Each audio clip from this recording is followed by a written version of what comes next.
Do you? The hottest games right at your fingertips. Extended Play is next on Tech Prime.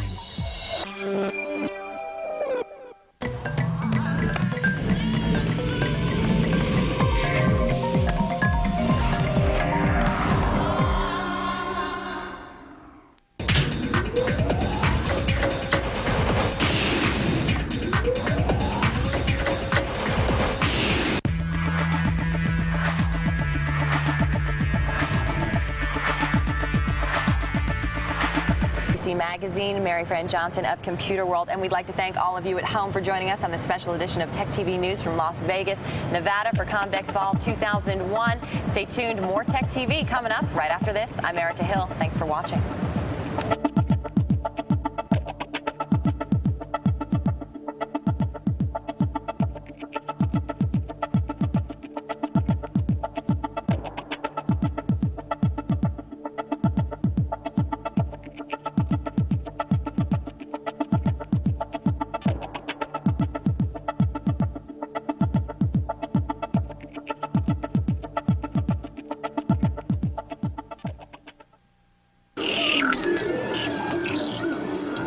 Coming up on this special GameCube edition of Extended Play, we go to the Cube Club to get the lowdown on Nintendo's new console.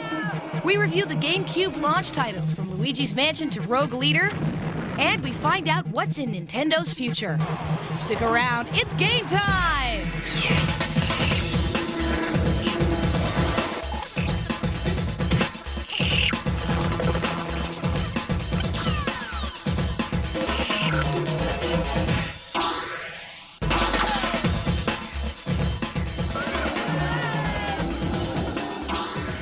Welcome to Extended Play from the Nintendo Cube Club in San Francisco, California. I'm Kate Patello. And I'm Adam Sessler. The Cube Club's a chance for anyone to finally get their hands on Nintendo's new console. Now, a lot of industry executives have gotten to do that already, or you did if you went to E3, but what do all these real gamers think? Well, let's find out. It doesn't have a hard drive. It doesn't play DVDs. So just what does the GameCube do? It plays games, and it plays them well.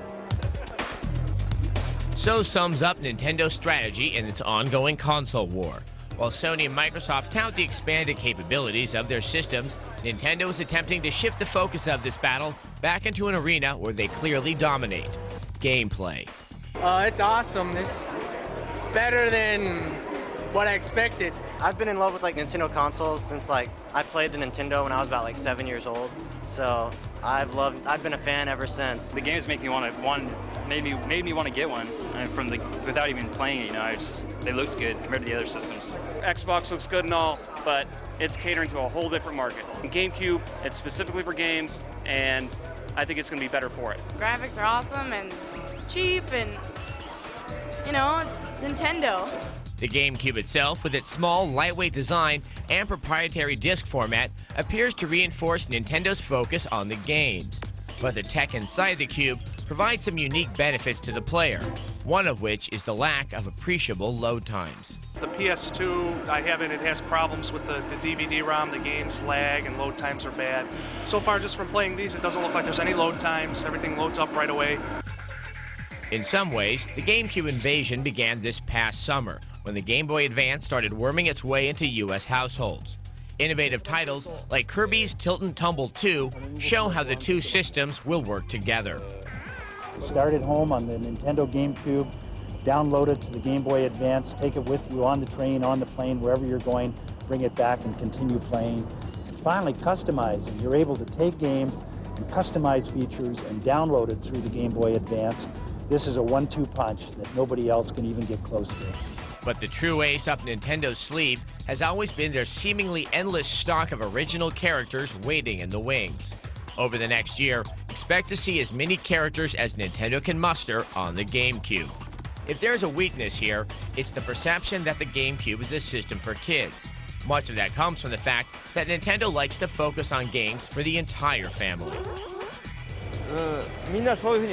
This is just the kind of mistaken notion people have when they characterize the games we make. Our goal is to create games that are compelling for both children and adults. However, with games like Eternal Darkness and the Resident Evil titles slated to hit the Cube, Nintendo fans shouldn't be as concerned as they once were. So with anticipation running high, one question remains. What would you do for a GameCube? Nintendo saw fit to ask just that in an online contest last month, and they brought 5 finalists to the San Francisco Cube Club to see just what they were willing to do. Meet Lizzie, Jeff, Matthew, Jason and Jennifer, and Corey. Spam, cat food, and chocolate syrup into the size of a GameCube, and I'm gonna eat the whole thing. I'm going to be juggling Nintendo consoles while dressed up as Mario, as you can see, and whistling the Super Mario theme. It's pretty wacky, so. I'm gonna paint the GameCube logo on a tapestry with my tongue using various condiments. I'm dressed, not in full costume, but I'm dressed as Mario. So. Yeah, Princess Peach. That's kind of a lame stunt. You must have a trick up his sleeve. I'm going to become the first human Pikmin by shaving my head because Pikmin don't have hair. I'm going to paint my entire body blue to be the blue Pikmin.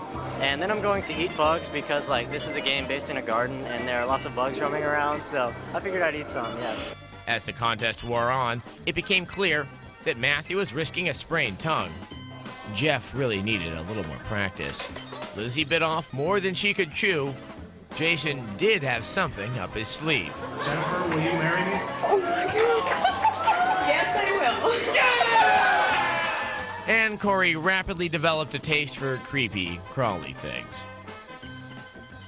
While all 5 finalists walked away with the GameCube, Corey was awarded the grand prize. I know Mr. Miyamoto would be very proud. Who says good things don't happen to crazy people?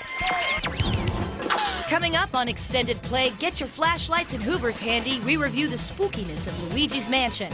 Mario! And we make a splash with our review of Wave Race Blue Storm.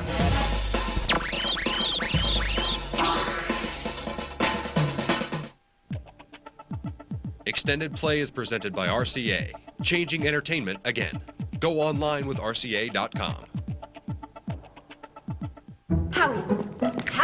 Sony